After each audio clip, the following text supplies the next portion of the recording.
चमकौली नाम के एक छोटे से गांव में एक बहुत ही सुंदर बाग था, लेकिन कोई भी गांव वाला उस सुंदर बाग में जाने से डरा करता था।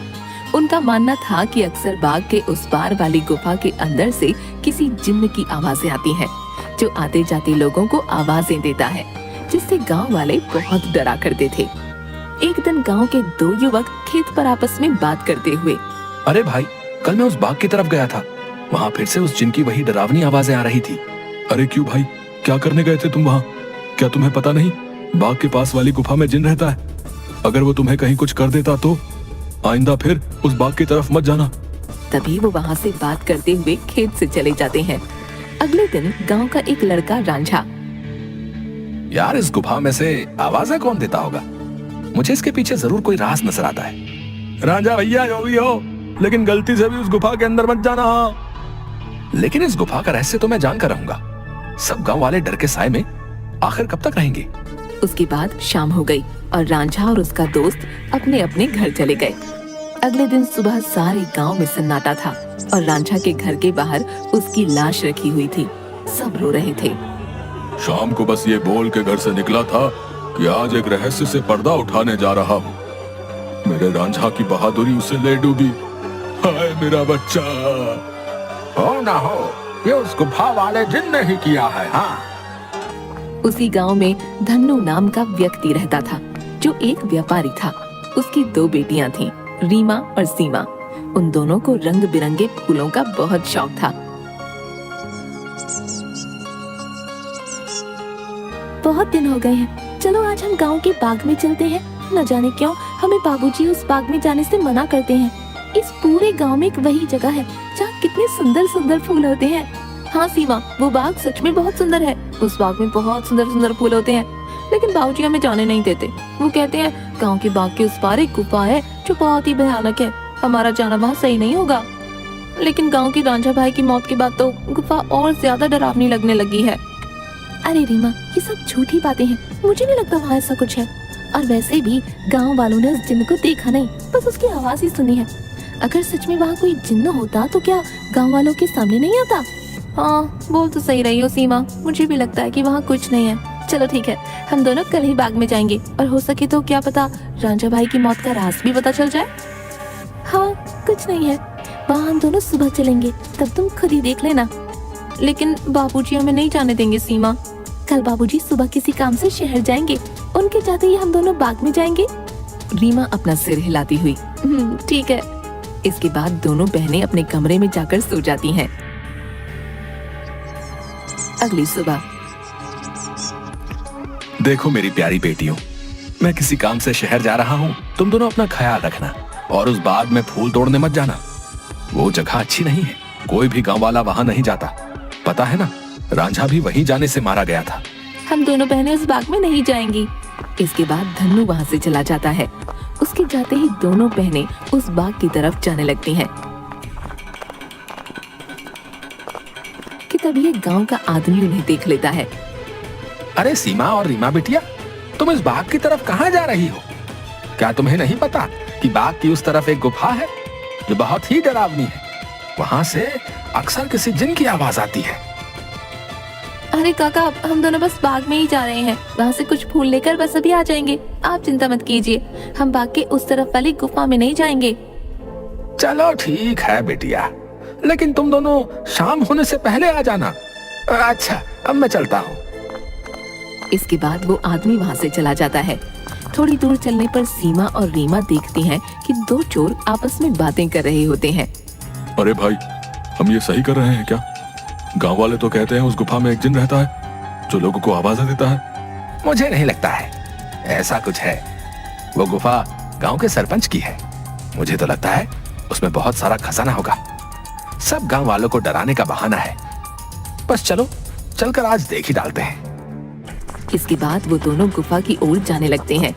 उन्हें गुफा की ओर जाता देख रीमा और सीमा भी उनके पीछे जाने लगती हैं कि तभी वो देखती हैं कि वो दोनों चोर गुफा के अंदर जाने ही वाले होते हैं कि वहाँ एक औरत आती है जो देखने में काफी भयानक होती है और उसके हाथ में एक टोकरी होती है जिसमें बहुत सारे रंग बिरंगे फल होते हैं। तभी वो औरत उन दो चोरों से कहती है, कहाँ जा रहे हो तुम दोनों? क्या तुम्हें पता नहीं इस गुफा में एक जिन्न रहता है? वो तुम्हें मार डालेगा। चले जाओ यहाँ से, चले जाओ। क्या कहा? जिन? अरे बाबा।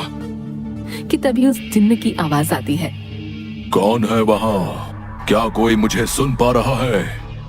अंदर आओ, निकालो मुझे यहाँ से। जिन्न की ऐसी डरावनी आवाज सुनकर वो दोनों डर जाते हैं। अरे भैया भागो, इस गुफा के अंदर तो सच में कोई जिन है, भागो यहाँ से। और वो दोनों वहाँ से भाग जाते हैं। मैंने तो पहले ही कहा था, यहाँ अब दोबारा मत आना, वो तुम्हें जिंदा नहीं छोड़ेगा। ये सब रीमा और सीमा देख रही थीं कि तभी वहाँ रीमा और सीमा के सामने वो औरत आ जाती है जो देखने में काफी भयानक होती है, जिसके हाथ में बहुत सारे रंग बिरंगे फल होते हैं।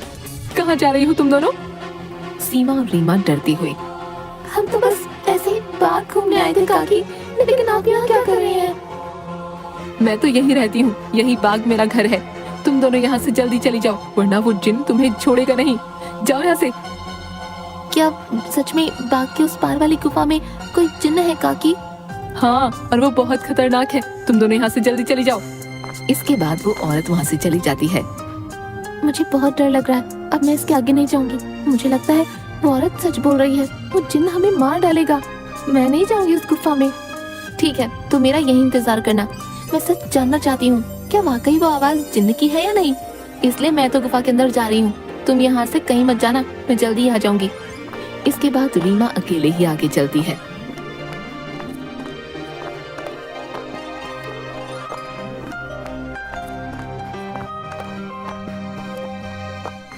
रीमा चलते चलते उस गुफा के पास पहुंच जाती है।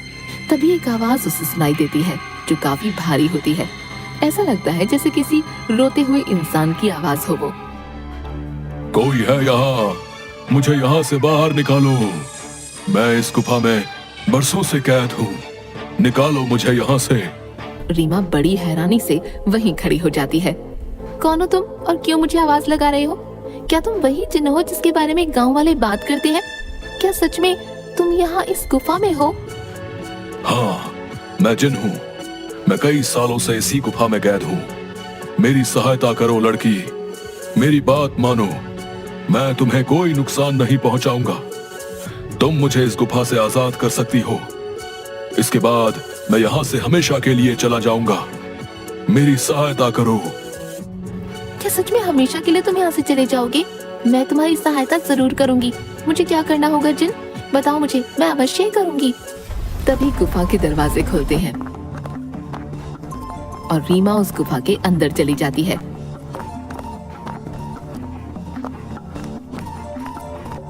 जैसे ही वो अंदर जाती है, एक बहुत बड़ी अजीब से जानवर की परछाई उसे नजर आती है जो देखने में बहुत ही डरावनी होती है।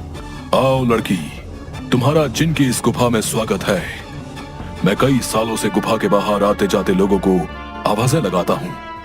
सब गांव वाले डर कर भाग जाते हैं।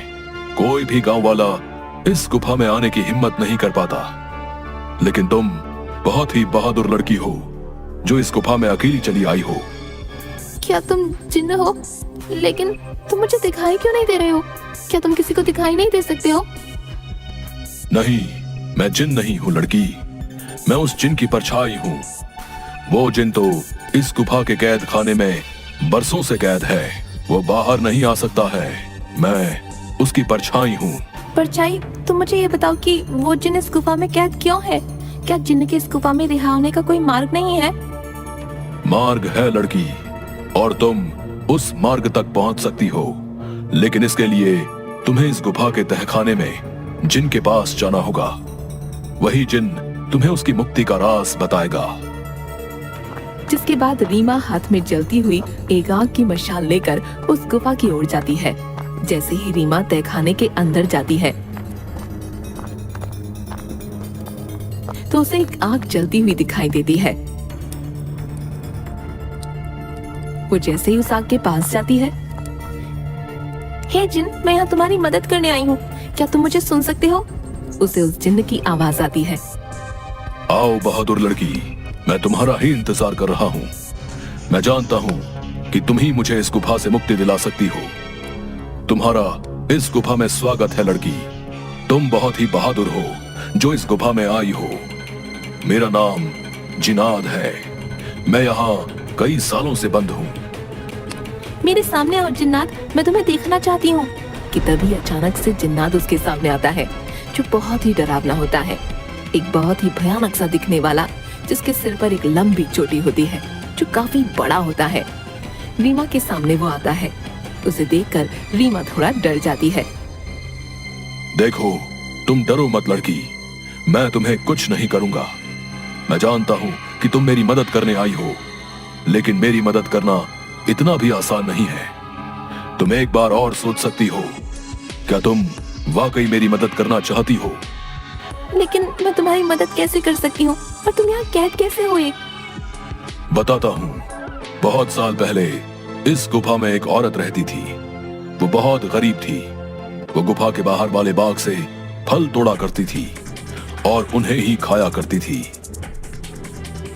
एक दिन उसने बाग के सारे फल तोड़ लिए और यहाँ इस गुफा में लेकर आ गई। उन्हीं फलों के बीच एक रहस्यमयी फल भी था, जो बहुत ही चमकदार था और जिस पर मेरी नजर थी। वो फल मेरी उम्र 100 साल और बढ़ा सकता था, लेकिन मैं उस फल को तब तक नहीं छू सकता था जब तक कोई इंसान उस फल को उसके पेड़ से तोड़ ना ले। एक दिन वो औरत चमकदार फल को उसके पेड़ से तोड़कर इस गुफा में ले आई। जब मैंने देखा तो मैं उसके पीछे इसी गुफा में आ गया और मैंने उससे कहा कि हे औरत, तुम जो बाग से सबसे सुंदर और चमकदार फल तोड़कर लाई हो, वो मुझे दे दो। इसके बदले में तुम जो भी 2 इच्छाएं मांगोगी वो पूरी होंगी। ठीक है, मैं तुम्हें वो फल दे देती हूँ, लेकिन मेरी 2 इच्छा है। पहली ये कि तुम मुझे वरदान दो, आज से ये बाग मेरा होगा, और दूसरी ये कि तुम इस गुफा में ही कैद रहोगे, ताकि इस बाग में कोई भी तुम्हारे डर से ना आ सके, और हमेशा के लिए मैं ही इस बाग में राज करूँ। वो औरत मुझे फल तो दे देती है। उस फल से मेरी उम्र तो 100 साल बढ़ गई, लेकिन उस औरत को दिए गए वरदान की वजह से मैं यहीं कैद हो गया। तब से ही मैं इस तहखाने में कैद हूँ। क्या अब से पहले किसी ने आपको यहाँ से बाहर निकालने की कोशिश नहीं की? इससे पहले गांव के एक लड़के ने मुझे बचाने की हिम्मत दिखाई थी, लेकिन जैसे ही वो लड़का उस चमत्कारी फल को लेकर गुफा में आ रहा था, तभी उस बूढ़ी औरत ने उसको मौत के घाट उतार दिया और सारे गांव में बात फैल गई कि मैंने उसको मारा है। हाँ, वो लड़का हमारे गांव का रांझा भैया थे। उसको उस बूढ़ी औरत ने मारा। मैं आपको यहाँ से आजाद जरूर करवाऊंगी, लेकिन मुझे तुम्हें यहाँ से आजाद कराने के लिए करना क्या होगा? तुम्हें यहाँ से उस बाग में जाना होगा। वहाँ तुम्हें उस बाग में रहने वाली उसी औरत की झोपड़ी दिखेगी, जिसके कारण मैं इस गुफा में कैद हूँ। तुम्हें उसकी झोपड़ी में जाना होगा। वहाँ से तुम्हें सबसे सुंदर और चमकदार फल लाना होगा। मेरी मुक्ति का राज उस फल में ही कैद है। ध्यान रखना बहादुर लड़की, उस औरत की झोपड़ी में कोई नहीं जा सकता है। जब वो सो रही होगी तुम्हें तब ही जाना होगा और उसकी फलों की टोकरी में से सबसे चमकता फल लेकर आना होगा। उसी फल में तुम्हें मेरी मुक्ति का राज मिलेगा, लेकिन तुम्हें यह काम बड़ी होशियारी से करना होगा।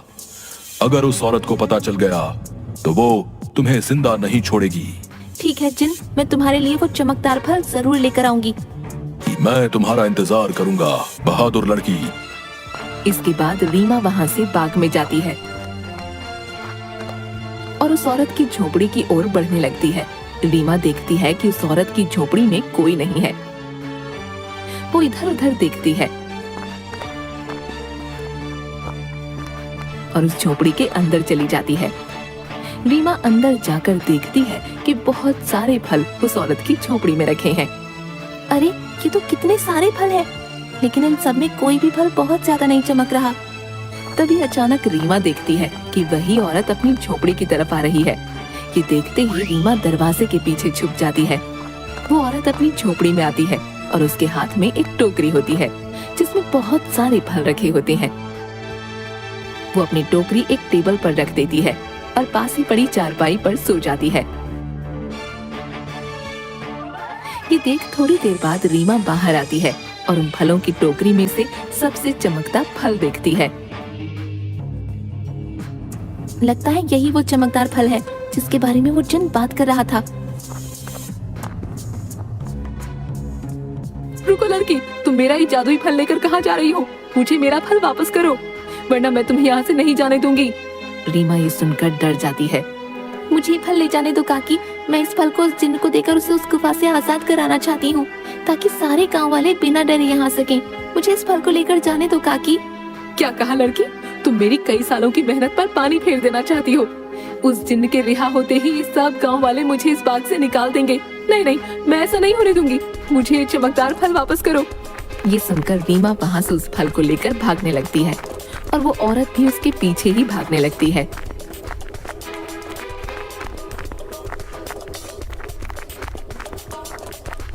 रीमा भागते भागते उस गुफा में पहुंच जाती है।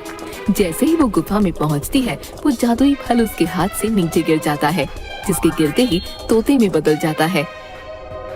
रीमा ये देखकर हैरान हो जाती है। तभी वो औरत वहाँ आ जाती है। ये तुमने क्या किया लड़की? इस जादुई फल को नीचे गिरा दिया और अभी तोता तुम्हें उस जिन्न की आजादी का सबसे आखिरी रास्ता बताएगा। नहीं, मैं ऐसा नहीं होने दूंगी, मैं तुम्हें मार डालूंगी। वो औरत रीमा को जैसे ही अपने हाथों से मारने आगे बढ़ती है, वो औरत अचानक से आग में जलने लगती है, जिसे देख रीमा हैरान हो जाती है। तभी एक आवाज सुनाई देती है जो उस जिन्न की परछाई की होती है। डरो मत बहादुर लड़की, इस लालची औरत को इसके किए की सजा मिल चुकी है।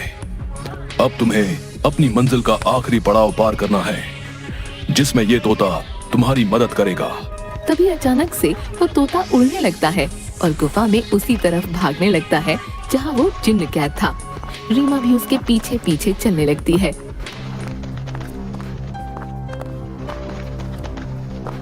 वो तोता एक छोटी सी खिड़की के पास जा बैठता है जो काफी चमक रही थी। तभी तोते की आवाज आती है। सुनो बहादुर लड़की, तुम्हें इस चमकदार खिड़की को खोलना होगा, जिसकी चाबी तुम्हें ढूंढनी होगी। मैं तुम्हें 2 रास्ते बताऊंगा, जिस पर चल के तुम्हें इस खिड़की को खोलने वाली चाबी मिलेगी। लेकिन 2 रास्तों में से तुम्हें कोई एक रास्ता चुनना होगा। पहला रास्ता एक गुलाब के फूल की तरफ जाता है, जो बाग की तरफ है। दूसरा रास्ता एक अंधेरे की तरफ है, जो इसी गुफा में उस तहखाने की तरफ जाता है जहां वो जिन कैद है। जाओ और अपना रास्ता चुन लो। रीमा काफी देर सोचने के बाद, मैं गुफा वाला रास्ता ही चुनूंगी जो अंधेरे की तरफ जाता हो। जिसके बाद रीमा गुफा की ओर चलने लगती है कि तभी रीमा को एक सिक्का दिखाई देता है। अरे, ये इतना चमकता हुआ सिक्का यहाँ कैसे आया? और ये सिक्का इतना चमक क्यों रहा है? रीमा जैसे ही वो सिक्का हाथ में उठाती है, पूरी गुफा में रोशनी हो जाती है। अरे, ये तो पूरी गुफा में रोशनी हो गई। तभी वो सिक्का अचानक उड़ने लगा। अरे, ये सिक्का उड़ क्यों रहा है? रीमा उस सिक्के के पीछे पीछे चलने लगती है। थोड़ी दूर चलने पर रीमा देखती है कि 4 चाबियां अलग अलग रंग की थीं, जो हवा में उड़ रही थीं। अरे, ये तो वही चाबियां हैं जिसके बारे में वो तोता बता रहा था। लेकिन अब इनमें से सही चाबी कौन सी होगी, ये कैसे पता चले? तभी रीमा को एक आवाज आई जो उस जिन्न की परछाई की थी। बहादुर लड़की, तुम्हें इनमें से एक चाबी उठानी है। याद रखना, तुम्हें एक सही चाबी उठानी है। लेकिन याद रहे, तुम्हें बड़ी होशियारी से ही एक चाबी उठानी होगी। अगर तुमने गलती से गलत चाबी चुन ली तो ये चारों चाबियां गायब हो जाएंगी और तुम कभी भी जिनको आजाद नहीं कर पाओगी। ये सुन रीमा हैरान हो जाती है। क्या? हे भगवान, ये किस दुविधा में डाल दिया है? अब मैं कैसे इन चारों चाबियों में से सही चाबी चुनूं? काफी देर सोचने के बाद रीमा देखती है कि चारों चाबियों में से एक चाबी बहुत बड़ी थी, जो लाल रंग की थी, और जिस चमकदार फल के गिरने से वो तोता बना था, वो भी लाल ही रंग का था। रीमा समझ गई कि लाल वाली चाबी चुननी है। उसके लाल चाबी चुनते ही बाकी सारी चाबियां गायब हो गईं। और फिर से जिन्न की परछाई की आवाज आई। शाबाश बहादुर लड़की, तुम्हारी सूझबूझ की वजह से आखिरकार तुमने बिल्कुल सही चाबी चुन ली। अब जाओ उस खिड़की के पास और खोल दो उसे। रीमा उसी खिड़की के पास जाती है।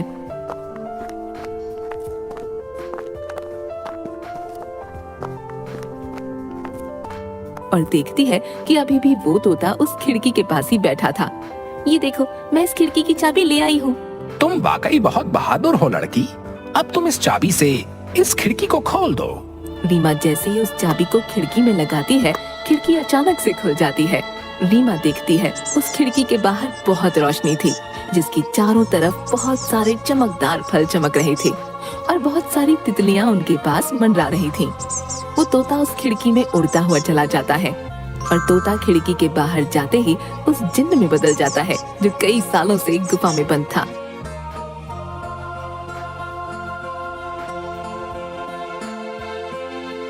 तुम्हारा बहुत बहुत धन्यवाद लड़की, तुमने मुझे इस गुफा से आजाद कर दिया। तुम एक निडर और साहसी लड़की हो। तुम जो भी मांगोगी मैं वो तुम्हें दूंगा। बोलो, क्या इच्छा है तुम्हारी? क्या सच में अब तुम आजाद हो गए हो? अब तुम इस गुफा में नहीं हो। अब सब गांव वाले यहाँ आ सकेंगे। मैं और मेरी बहन भी अब बाग में आ सकेंगे कभी भी। हाँ बहादुर लड़की, अब किसी को भी डरने की कोई जरूरत नहीं है। अब मैं इस गुफा से बाहर आ गया हूँ अपनी दुनिया में। अब मैं किसी को आवाजें नहीं दूंगा। तुम जब चाहो यहाँ आ सकती हो। तुम्हारी ही वजह से मैं आजाद हो पाया हूँ। तुम मुझसे जो भी मांगोगी मैं तुम्हें वही दूंगा। बोलो, क्या इच्छा है तुम्हारी? जिन, मैं कुछ नहीं मांगना चाहती हूँ, लेकिन अगर तुम सच में मेरी इच्छा पूरी करना चाहते हो तो गुफा के सामने वाले बाग से मुझे बहुत प्यार है।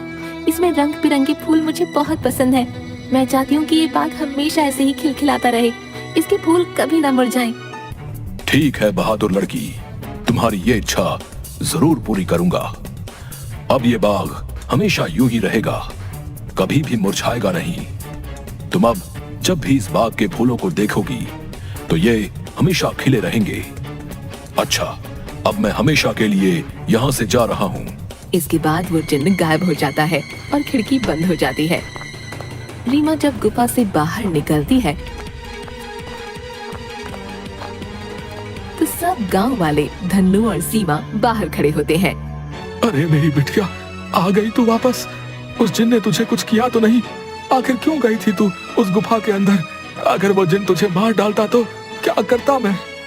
दीदी, तुम ठीक तो हो ना? क्या सच में तुम्हें उस जिन्न ने कुछ नहीं किया? बाबूजी, मैं बिल्कुल ठीक हूँ।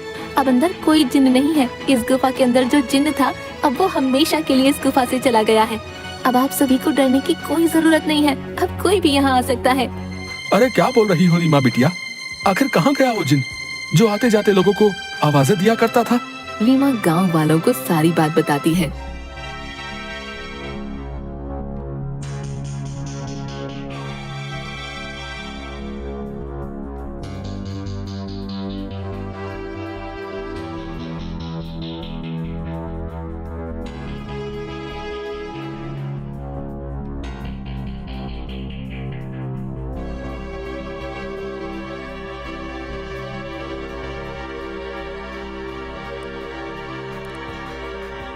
थोड़ी देर बाद गांव वाले बहुत खुश होते हैं और रीमा से बोलते हैं, अरे रीमा बिटिया, तुम तो सचमुच में बहुत बहादुर हो।